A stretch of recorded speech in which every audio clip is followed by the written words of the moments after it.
ये बात शुरू होती है 400 से, जब भारत में अस्पृश्यता का जन्म हुआ। लोगों को तुच्छ नजरों से देखा जाता था, जानवरों जैसा व्यवहार किया जाता था। लेकिन 14 अप्रैल 1891 एक ऐसे महामानव ने जन्म लिया जिन्होंने अनटचेबिलिटी को उखाड़ कर फेंक दिया।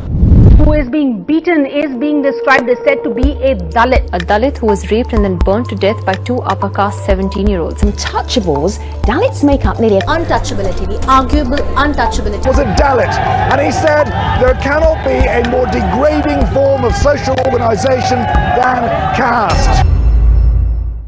शूद्र महिला को शादी से पहले शुद्धिकरण के लिए 14 रातें ब्राह्मण के साथ गुजारनी पड़ती थी। महिलाओं को स्तन ढकने की आजादी नहीं थी। अगर उन्होंने स्तन ढका तो ब्राह्मण उनके स्तनों को काट दिया करते थे। दलितों का साया तक पड़ने नहीं देते थे। गर्दन पर मटका, कमर पे झाड़ू, थूकने के लिए गर्दन पर मटका बांधा करते थे और उसी मटके से उनको पानी भी पीना पड़ता था। कमर पे झाड़ू, जब वो चलते थे तब उनके पैर के निशान जमीन पर ना पड़े, इसलिए उनको कमर पर झाड़ू बांधा करते थे। अन्याय के विरुद्ध में बोलने पर जीभ काट दी जाती थी। कानों में पिघला हुआ शीशा डालते थे। ब्राह्मण कहते हैं कि इस तरह शोषण करने के लिए हमारे देवों ने कहा था और ग्रंथों में भी लिखा है। ऐसा कौन से भगवान ने कहा था और किस किताब में लिखा है, वो आज तक दिखाई नहीं दिया। खाना, सोना, बच्चे पैदा करना और मर जाना, ये गुण तो जानवर के भी है। दलित महिला तो छोड़ो, बाबा साहब ने भारत की हर एक महिलाओं के लिए न्याय किया। हिंदू महिलाओं के लिए सिर्फ चूल्हा चौका यही उनकी जिंदगी थी। लेकिन आज भारत की सभी महिलाएं अपने हक के लिए लड़ सकती है, बड़े बड़े पदों पर है, सिर्फ और सिर्फ इन महामानव की वजह से। दलित जिन्हें पहले अछूत कहा जाता था, वो भारत की कुल आबादी का 16.63% है। इन्हें अब सरकारी आंकड़ों में अनुसूचित जातियों के नाम से जाना जाता है। 1850 से 1936 तक ब्रिटिश साम्राज्यवादी सरकार इन्हें दबे कुचले वर्ग के नाम से बुलाती थी। लेकिन क्या आपने ये सोचा है कि भारत में इतनी सारी जातियां किसने बनाई? तो भाई, जात पात जैसा पहले कुछ भी नहीं था। लेकिन भारत में ब्राह्मणों का आगमन हुआ। फिर इन्होंने ब्राह्मण, क्षत्रिय, वैश्य और शूद्र, इनमें लोगों को अलग अलग करके इनका विभाजन कर दिया और फिर यहाँ से हुआ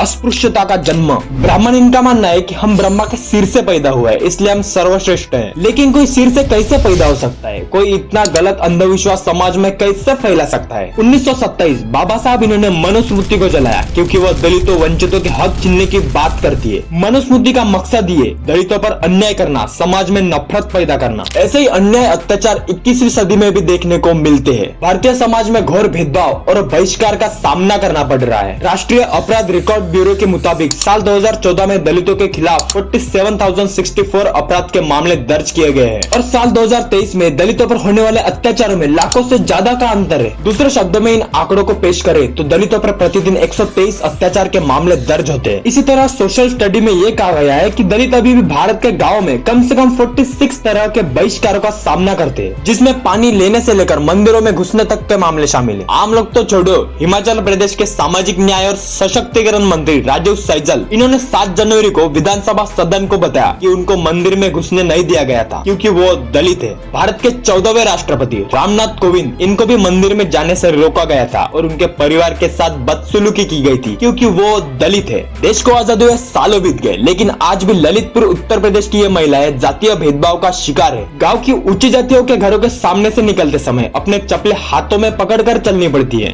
बड़े आदमी के घर से निकलते हैं तो चप्पल लेते हैं, हाथ में परंपरा है। गांव से बाहर निकल जाते हैं तो आप चप्पल पहन लेते हैं। अच्छा, ये आपकी मतलब आपकी पहले की भी जो महिलाएं रही वो भी ऐसे ही करती हाँ, थी? वो भी ऐसी करती थी। हमें सास और करती थी तो वो भी हम करते चले आए। ऐसे बहुत से अत्याचार आज भी भारत में हर रोज होते हैं। देश भर में दलितों पर अत्याचार की खबरें इस कदर बढ़ रही है कि दलित कोई इंसान ना हो बल्कि जानवर हो। 27 वर्षीय दलित स्टूडेंट रोहित वेमुला ने 2017 में आत्महत्या कर ली। उनकी मृत्यु ने भारत के परिसरों में जातिगत परेशानी को एक्सपोज किया। लेकिन ये सिर्फ वेमुला के बारे में नहीं है, ये जाति और समाज के बारे में है। भारत एकमात्र देश है जहाँ जाति व्यवस्था है। ये अनोखा विष कैसे और कब उभरा? ब्राह्मणवादी सिद्धांत कहता है कि चौगुना वर्ण व्यवस्था सृष्टि जितनी ही पुरानी है और देवताओं ने आदि पुरुष की बलि देकर इसकी रचना की। उसका मुख ब्राह्मण, उसकी भुजाएं क्षत्रिय, उसकी जांघाएं वैश्य और उसके पैर शूद्र बन गए और वर्ण व्यवस्था के बाहर अछूत या दलित थे। भारत के संविधान में आर्टिकल 14, 15, 16, 17 और 18 में सबको समान अधिकार दिया गया है।